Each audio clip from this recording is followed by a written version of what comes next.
அப்பாவோட பாட்டு எப்பவுமே லைக் துக்கம் இதெல்லாம் பகிர்ந்துக்கிறதுக்குன்னு ஒரு ஆள் இருப்பாங்களா, அவங்க பக்கத்துல இல்லைன்னா அது நமக்கு ரொம்ப அஃபெக்ட் பண்ணும். கரெக்ட் பண்ணி யோசிச்சுக்கிட்டே இருக்கும். இதுதான்ப்பா கண்டிப்பா இருக்கணும் எல்லா கப்பிள்ஸ்டையும் நீங்க ஃபீல் பண்ணுங்க. ஆக்சுவலா நாங்க ஃபீல் பண்றதுன்றதை விட என்னன்னா எல்லா ஃபேமிலிலயும் அப்ஸ் அண்ட் டவுன்ஸ் வரும். ஆமா. அதாவது சண்டையே போடாத ஒரு ஃபேமிலி இருக்கவே இருக்க மாட்டாங்க. புருஷன் பொண்டாட்டின்னா சண்டை போடணும், போட்டாதான் அந்த அன்யூனியம் இன்னும் வந்து ஜாஸ்தியாகும். நீங்க வந்து ரொம்ப நாள் கழிச்சு நியூசிலாந்துல இருந்து சென்னைக்கு வந்திருக்கீங்க. அங்கெல்லாம் வந்து நம்ம டீ எல்லாம் கிடைக்குமான்னு தெரியல. இப்ப மசாலா டீ எல்லாம் இருக்கு, மசாலா டீ, ஜிஞ்சர் டீ எல்லாம் இருக்கு. அப்ப உங்களுக்கு வித்தியாசமா நாங்க செஞ்சா மாச்சா சைனா ஜப்பான்ல இருந்து எல்லாம் இறக்குமதி பண்ணிருக்கோம் சார். உங்களுக்கு எந்த டீ வேணுமோ நம்ம சர்வ் பண்ணலாம். ரிஸ்க் எடுக்கிற மாதிரி ரெண்டு இருக்கே. ஆமா, எனக்கு இந்த செஞ்சு வச்சுக்கிற மாதிரி செய்யற டீயா தான் இருக்கும் போல இருக்கு. சரி, அதே ட்ரை பண்ணுவோம். செஞ்சாவே ஆரம்பிக்கலாமா? முதல்ல அதை முடிச்சிடலாம்ல. Okay sir. 200 சார். ஐயோ இல்லையே, பரவாயில்ல, அப்புறமா ஜிபே பண்ணிக்கலாம்.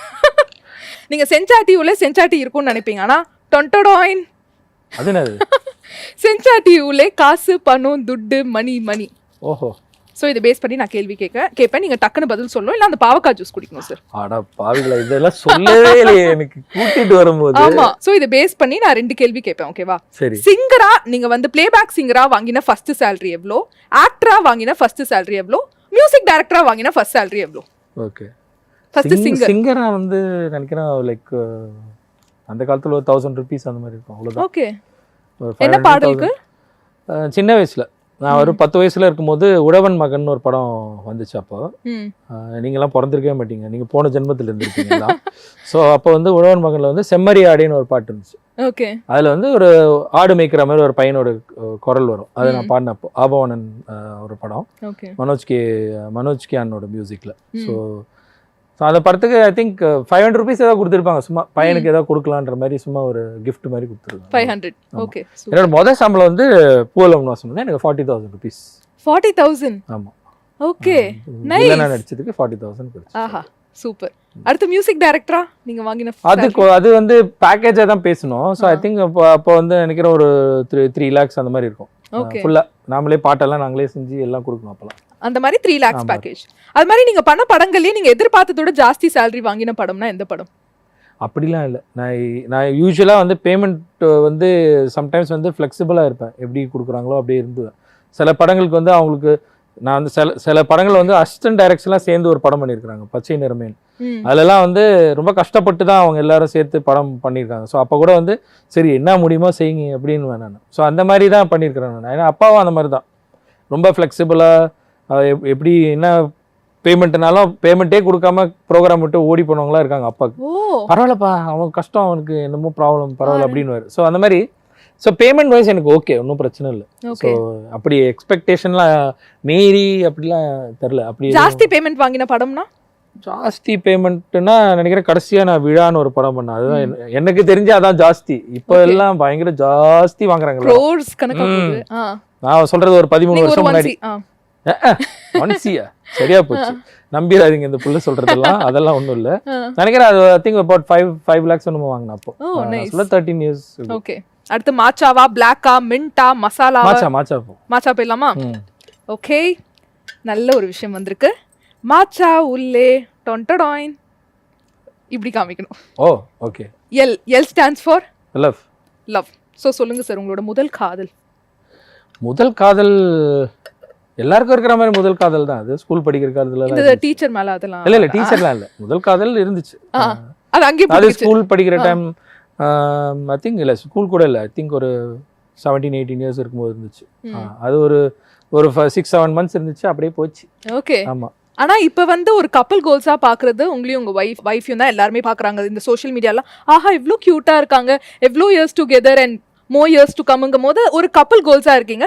இவ்வளோ ரிலேஷன்ஷிப் ஸ்ட்ராங்கா இருக்கிறதுக்கு நீங்க என்ன ஒரு விஷயம் தான் இதுதான்ப்பா கண்டிப்பா இருக்கணும் எல்லா கப்பல்ஸ்டையும் நீங்க ஃபீல் பண்ணுங்க? ஆக்சுவலா நாங்க ஃபீல் பண்றதுன்றதை விட என்னன்னா முக்கியமான ஒரு விஷயம் என்னன்னா எல்லா ஃபேமிலிலயும் அப்ஸ் அண்ட் டவுன்ஸ் வரும். அதாவது சண்டையே போடாத ஒரு ஃபேமிலி இருக்கவே இருக்க மாட்டாங்க. புருஷன் பொண்டாட்டின்னா சண்டை போடணும், போட்டாதான் அந்த அன்யூனியம் இன்னும் வந்து ஜாஸ்தியாகும். நான் இது சமீபத்தில் கூட ஒரு ஏதோ ரீல் ஏதோ ஒன்று வந்துச்சு, அதில் படிக்கும்போது அதில் போட்டிருந்துச்சு. அந்த மெசேஜ் என்ன இருந்துச்சுன்னா, ஹஸ்பண்ட் அண்ட் ஒய்ஃப்ன்றவங்க வந்து சண்டை போடாமல் இருந்தாங்கன்னா அது வந்து பொய், அந்த வாழ்க்கையே பொய்யான ஒரு வாழ்க்கையாக இருக்கும். சண்டைன்னு ஒன்று வரணும். அந்த சண்டை வந்தால் தான் வந்து ஒருத்தருக்குள்ளே இருக்கிற அன்பு வந்து இன்னும் வெளிப்படும், இன்னும் நிறைய தெரியும், ஸ்ட்ராங் ஆகும்னு. பட் அதே தான் எங்களுக்கும் சண்டை வரும், நாங்களும் சண்டை போடுவோம், ஒரு நாள் பேசாமல் கூட இருப்போம், அப்புறம் நானே போயிட்டு சாரி ப்ளீஸ் அப்படின்னுவேன். ஸோ இந்த மாதிரிலாம் இருக்கும். நான் இல்லைன்னா போய் அவளுக்கு பிடிச்சதை அதை சமைச்சு கொடுப்பேன். ஸோ இது வந்து வீட்டுக்கு வீடு வாசப்படி தான். ஸோ அது வந்து எப்படி நம்ம ஹேண்டில் பண்ணுறோங்கிறது தான் விஷயமே, வேற ஒன்றும் இல்லை. என்னன்னா at the end of the day வீட்டில் ஒரு பொண்ணு இருக்குது நமக்காகன்றதை வந்துட்டும் யோசிக்கணும். அது மட்டும் நம்ம மிஸ் பண்ணிட்டோம்னா தான் நிறைய பிரச்சனைகள் வரும். கரெக்ட். அதே மாதிரி ஹேமமாலினி மேம் வந்து கோட் படம் பார்த்துட்டு என்ன சொன்னாங்க? கோட் பார்க்கல இன்னும். ஏன்னா அவருக்கு என்ன பயம்னா, ஃப்ராங்கா வந்து இது யாருக்குமே தெரியாது. என்னன்னா ரொம்ப நாள் கழிச்சு கம்பேக் கொடுக்குற எனக்கு வந்து நான் ரொம்ப எக்ஸ்பெக்ட் பண்ணுறேன். அது அந்த எக்ஸ்பெக்டேஷனில் வந்து உன் கேரக்டர் இல்லைன்னா என்ன சொன்னேன், இல்லை நான் இந்த படத்தை நான் முன்னாடியே சொல்லிட்டேன், இதில் வந்து இவ்வளோதான் இருக்கும், நான் அப்படி தான் இருக்கும் அப்படின்னு. பட் அங்கே நியூசிலாண்டில் இருக்கிறவங்க எல்லாம் போய் ஃபர்ஸ்ட் ஷோ பார்த்துட்டு வந்து மாலினி சூப்பராக இருக்குது, பார்க்கல எனக்கு அவர் சூப்பராக இருக்குது அப்படின்னு. ஐயோ இப்போ தான் எனக்கு பார்க்கணும் போல இருக்கு, இப்போ எப்படி என்ன பண்ணுறது தெரியல, சரி நீ வா வந்ததுக்கப்புறம் பார்ப்பேன்னு. ஸோ ஐ திங்க் இன்னும் ஒரு 1 month வெயிட் பண்ணுவாங்க. உங்க கூட தான் பார்க்கணும்னு வெயிட் பண்ணுறாங்க. ஸோ பார்ப்போம் எப்படி பசங்க பார்க்கணும்னு சொல்லியிருக்கானுங்க. பிகாஸ் என்னன்னா சோஷியல் மீடியாவில் வந்து ஒரு பிரச்சனை என்னன்னா, இப்போ என்ன டேக் பண்ணுறாங்கன்னா என் பசங்களெல்லாம் வேறு டேக் பண்ணிடுறாங்க. அவங்க என்கிட்ட சொல்லுவாங்க, ஐயோ I don't know everyday I'm getting so many என்ன request, please to ask them not to take me அப்படின்னு. எனக்கு பெரிய பசங்களாம் அவங்களுக்கு வந்து இந்த சினிமாவே அவங்களுக்கு வந்து நான் வந்து என்ன சினிமாவில் நீங்கள் இவ்வளோ பாப்புலரா எல்லாருக்கும் ஒன்று தெரியுமான்றதே வந்து என் பெரிய பையனும் சரி கடைசி பையனுக்கும் தெரியாது. தாத்தாவை பற்றி ஆனால் தெரியும். இல்லை அவர் வந்து லெஜெண்டரி பிளேபேக் சிங்கர் ஆக்டர்னு தெரியும். பட் என்ன வெளியில் போகும்போதெல்லாம் அங்கேயே நியூசிலாண்ட்லேயே இத்தனைக்கும் சின்ன கம்யூனிட்டி இருந்தாலும் பேசுகிறாங்கன்னு போது என் சின்னது 11 வயசு, அது கேட்கும், ஓ அப்படின்னு சொல்லிட்டு அச்சா யூ வெரி பாப்புலரா அப்படின்னும். எனக்கு தெரியலடா அப்படி சொல்கிறாங்கடா அப்படின்னு. ஸோ அவங்களுக்கு இந்த சினிமாவுக்கும் கொஞ்சம் தூரம் தான். அவங்களுக்கு வந்து இப்போ ஆக்சுவலாக பெரிய பையனுக்கு நடிக்கிறதுக்கு சான்ஸ் வந்துச்சு, நடிக்க சொன்னாங்க. பட் அவனுக்கு வந்து no way I'm not doing தான். அப்புறம் படத்தில் பாடுறான்னா I will do my own music சொல்லிட்டு அவங்களே சொந்தமாக இங்கிலீஷ்லலாம் பாட்டு பண்ணுவாங்க, ஸ்பாட்டிஃபைல போடுவாங்க, அதெல்லாம் பண்ணுவாங்க. நான் திருப்பி சொல்லிட்டு இருக்கேன், டே சினிமாவில் பாடலாம், நீ வந்து சிட் ஸ்ரீராம் மாதிரி நீ பாப்புலர் ஆகிடுவடா, நீ ஹேண்ட்ஸமா மாதிரி இருக்க, அப்புறம் பயங்கர இதாகிடும், that's why I don't want அப்படின்றான். எனக்கு வந்து அந்த ஃபேம்லாம் எனக்கு வேணாம். இந்த பாட்டு பண்றது கூட என்னோட சாட்டிஸ்ஃபேக்ஷனுக்கு I love music, so I'm doing this. Okay sir நான் ஸ்பாட்டிஃபைல பண்ணால் எனக்கு யாருக்கும் தெரிய போகிறது இல்லை, ஏதோ சும்மா ஃபோட்டோ தான் இருக்கும். நான் மியூசிக் வீடியோ கூட பண்ண மாட்டாங்க, சும்மா பாட்டு பண்ணி ஜஸ்ட் அப்படியே போஸ்ட் பண்ணி அப்லோட் பண்ணிட்டே இருப்பாங்க. அப்போ ஃபியூச்சர்ல பார்க்கவே முடியாதா அவங்கள சினிமால ஒரு ஆக்டரா? இழுத்துட்டு தான் இருக்கும், வரும் இந்த ஸ்டார் கிட் அது வரும் ஒரு டேலண்டட் ஸ்டார் கிட் வரும், பாட்டு பாடுவானுங்க, நடிக்க வர மாட்டான். அது வந்து கன்ஃபார்மா எனக்கு தெரியும், அவனுக்கு அதுல அவ்வளோ ஈடுபாடு இல்லை. ஓகே மியூசிக் டைரக்டரா? அது கூட பண்ணலாம், மேபி இருக்கலாம். ஓகே மூணு பேர்ல யார் வருவாங்க? ரெண்டாவது பையன் வந்து மியூசிக் டைரக்ஷன்ல ரொம்ப அவன் கொஞ்சம் ப்ரோக்ராமிங்லாம் பண்ணுவான். பெரியவனும் கொஞ்சம் பண்ணுவான். நான் நிறைய பாடுவேன், நிறைய டியூன்ஸ், நிறைய இங்கிலீஷ் லிரிக்ஸ் எழுதுவான். பட் டோட்டலா சின்னதான் அப்பா மாதிரி வருது. ஆக்சுவலா பாட்டு பாடிக்கிட்டே இருக்கு 24/7. ஒரு கம்ப்யூட்டர்ல இருந்தா கூட பாடிக்கிட்டே தான் இருப்பாரு. And he goes for vocal classes போறான், பியானோ போறான். ஸோ மேபி அவர் கொஞ்சம் ஓகே, அவர் வந்து கொஞ்சம் நம்மளோட அந்த வேகம் இருக்கு, சினிமா அந்த இதெல்லாம் ஃபேம்லாம் அவருக்கு பிடிக்கும் கொஞ்சம். Oh okay I am coming to India அப்படின்னு நான் இப்போ சொன்னேன், 4-5 years போகலான்னு இருக்கேன், நீ வரியா இந்தியாவுக்கு? அங்கே வந்துட்டா ஆனால் அங்கே வந்து ரொம்ப கஷ்டம், வேற மாதிரி இருக்கும். இட்ஸ் ஓகே அவர் சொல்லிட்டு வெல்கம் அது ட்ரை அப்படின்னு சொல்லிச்சு. அவர் ட்ரை பண்றேன்னு சொல்லியிருக்காரு, தெரியல இங்க வந்து அவர் ஏதாவது ஆர்டிஸ்ட் ஆயிடுவாங்க. சூப்பர் சார், நாங்க அவளா காத்துட்டு இருக்கோம் சார். அடுத்ததாக masala ginger black mint. Okay உங்ககிட்டே விட்டுறேன், இது என் கை கிட்ட இருக்கு. மின்ட் பாத்துலாமா? புதினா வீட்டில் பிரியாணிக்காக செய்வாங்க. இதுவும் பிரியாணிக்கு தேவைப்படுற ஒரு விஷயம் தான். வெங்காயம் பேஸ் பண்ணி என்ன கேள்வினா, உங்க லைஃப்லயே வந்து ரொம்ப எமோஷனல் தருணம், இந்த தருணம் தான்பான்னு ஏதாவது ஒன்று நீங்க சொல்லணும். லேட்டஸ்ட்டாக இப்போ அந்த அப்பா பாட்டு ரிலீஸ் ஆனப்போ வெரி எமோஷனல். ஆமாம், பிகாஸ் நீங்கள் எடுத்த எல்மர் தான், அந்த லவ்ட் ஒன்ஸ் வந்து பக்கத்தில் இல்லை, அம்மா இருக்காங்க எல்லாம் இருக்காங்க, பட் இந்த பசங்க ஒய்ஃப் கிட்ட எனக்கு வந்து இப்போ 48, I got married when I was 23. 23 so நீங்கள் கனெக்ட் பண்ணி பார்த்தீங்கன்னா I've lived most of my life with my wife. 25 years I've been with my wife. So அந்த பாண்டிங் வந்து ஜாஸ்தியாக இருக்குது அந்த சைடில். ஸோ இது செலிப்ரேஷன் மூமெண்ட்க்கு வந்து பக்கத்தில் இல்லை அப்படின்ற ஒரு தாட் இருந்துச்சு. அண்ட் அப்பாவோட ஞாபகங்கள் ரொம்ப வந்துச்சு. அப்படி தனியாக அப்படியே உட்காந்துக்கும் போது ரொம்ப நேரம், அது ஐ திங்க் அது எவ்வளோ நேரம் கூட தெரியல, ஐ திங்க் ஒரு 1 hour நான் தனியாக உட்காந்து அழுதுட்டு. ஏன்னா இட் வாஸ் இந்த wee hours for my wife. அது வந்து ஒரு 3-4 o'clock இருக்கும் early morning. So I can't call her.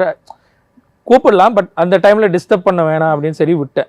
So அந்த அந்த ஒரு 1 hour 1.5 hours நான் அதை அப்படியே யோசிச்சு அப்பாவோட குரல் திருப்பி அந்த இயர்ஃபோனில் கேட்கும்போது அப்படியே அது அப்படியே ரொம்ப அற்புதமாக பண்ணியிருக்காங்க அனிருத். உண்மையிலேயே பாராட்டணும். பிகாஸ் இப்போ உள்ள தொழில்நுட்பத்தில் வந்து இப்போ லைக் டெக்னாலஜி இருக்குல்ல வந்து நம்ம வந்து என்ன வேணால் செய்யலாம், பட் அப்பாவோட வாய்ஸை வந்து திருப்பி ரீக்ரியேட் பண்ணோன்னா அட்லீஸ்ட் அப்பாவோட சாங்ஸ் இப்போ லேட்டஸ்ட்டாக தான் இருந்துச்சுன்னா அந்த வாய்ஸ் எடுக்கலாம், எதாவது பண்ணலாம். இது வந்து அவர் கடைசியாக பாடினது வந்து பார்த்தீங்கன்னா ஐ திங்க் ஹாப்பின்னு ஒரு பாட்டு பண்ணார் தேவன் மியூசிக்கில். பட் அதுக்கு முன்னாடி வந்து சிங்கம் ஒன்று புறப்பட்டது தான் ஐ திங்க் அந்த டைமில் தான் இருக்கும். 97 2000 தான் வந்து ஹி வாஸ் கொஞ்சம் ஆக்டிவாக நிறைய படங்கள் பாடிட்டு இருந்தால். அதுக்கப்புறம் ஸ்ட்ரோக் வந்துருச்சு, அதுக்கப்புறம் அவர்களால் பாட முடியல. ஸோ அதனால் அந்த மாதிரி வாய்ஸஸை வந்து எடுத்து பண்ணுறதுக்கான வாய்ப்பே இல்லை. ஸோ அப்படியும் இந்த மாதிரி பண்ணியிருக்காங்களேன்னு யோசிச்சு அந்த பாட்டு கேட்க இதில் நினச்சேன்ப்பா இப்படியே சொல்லிக்கிட்டேன். நான் இப்போ ஒய்ஃப்கிட்ட சொன்னப்போ அப்புறம் அழுது எல்லாம் பேசணும், ஏன் எனக்கு ஃபோன் பண்ணல, நீங்கள் கூப்பிட்டுருக்கலாம்ல அப்படின்னு. இல்லை கொஞ்சம் ரொம்ப இமோஷனல் ஆகிடுச்சு, நீங்கள் இதெல்லாம் வேறு இல்லை, எங்கிட்ட பேசுகிறதுக்கு ஆள் இல்லை, ஸோ அதனால் அப்படி இருந்துச்சு அப்படின்னோடனே அப்புறம் சரி அப்புறம் ரொம்ப நேரம் பேசிவிட்டு கொஞ்ச நேரம் பொறுத்து பசங்களாம் எந்திரிச்சிட்டானுங்க எல்லாம். அப்போது எந்திரிச்சோன்னா அவனுங்களாம் போட்டு காட்டினோன்னா ஓ அப்படின்னு தாத்தா இந்த சாங்கா கிராண்ட்பா இதெல்லாம் பாடியிருக்காரு அப்படின்னு சொல்லி அதெல்லாம் அவனுக்கு ரொம்ப சந்தோஷமாக இருந்துச்சு. ஸோ அது ரொம்ப எமோஷ்னலான ஒரு மொமெண்ட்டாக இருந்துச்சு ஆக்சுவலாக. அப்பாவோட பாட்டு எப்பவுமே ஏன்னோ லைக் நம்மளோட அதாவது என்ன சொல்கிறது, சுக துக்கம் இதெல்லாம் பகிர்ந்துக்கிறதுக்குன்னு ஒரு ஆள் இருப்பாங்களா, அவங்க பக்கத்தில் இல்லைன்னா அது நமக்கு ரொம்ப அஃபெக்ட் பண்ணும். ஸோ அது ரொம்ப இம்பார்ட்டன்ட். அது கேர் பண்ணணும், யாராக இருந்தாலும் வந்து கேர் பண்ணணும். நானும் சில சமயங்களில் நானும் மிஸ்டேக் பண்ணுவேன், நானும் நிறைய மிஸ் பண்ணுவேன், நிறைய தப்பு பண்ணுவோம், எல்லாமே பண்ணுவோம். பட் நம்ம வந்து அதை யோசிச்சுக்கிட்டே இருக்கணும். ஸோ நான் வந்து முன்னாடிலாம் யோசிக்க மாட்டேன், ஏதாவது சொல்லிட்டு போயிட்டா கூட, ஒய்ஃப் கிட்ட ஏதாவது சொல்லிட்டு போயிட்டா கூட ஐயோ நம்ம இப்படி சொல்லிட்டோம்லாம் யோசிக்க மாட்டேன். அது இப்போ வந்து அது திருப்பியும் என்ன சொல்கிறது யோசிச்சு பார்க்கும்போது தான் ஐயோ அது மாதிரிலாம் நம்ம சொல்லியிருக்கோமே அப்படின்னு சொல்லி நம்ம யோசிப்போம்ல. ஸோ அது ரொம்ப யோசிக்கணும் எல்லாருமே. ஓகே, ஆமாம், ரொம்ப ஒரு சூப்பரான ஒரு விஷயம் சொல்லியிருக்கீங்க. செல்ஃப் ரியலைசேஷன் வந்து கண்டிப்பாக செல்ஃப் ரியலைசேஷன். சூப்பர்.